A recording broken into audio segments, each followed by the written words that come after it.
এবং বিষ্ণু ইসলাম আরো ভয়ঙ্কর কথা বলেছেন। তিনি বলেছেন, মান যালামা কিদা শিবরিন মিনাল আরদি তুবিকাহু মিন সাবঈ আরাদিন। কেউ যদি জুলুম করে তার ভাইয়ের 1 বিঘত পরিমাণ জমি খায়।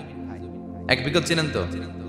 এই যে আমার এই আঙ্গুল থেকে এই আঙ্গুলটা, এটা টান টান করলে যতটুকু জায়গা, এটার বলে 1 বিঘত। শিবের আরবিতে বলে শিবের।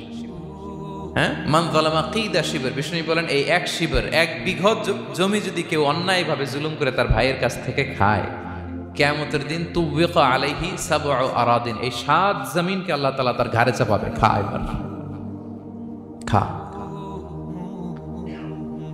অন্যের জমি খাওয়ার এত শখ ছিল, এবার 7 জমিন ঘাড়ে কর।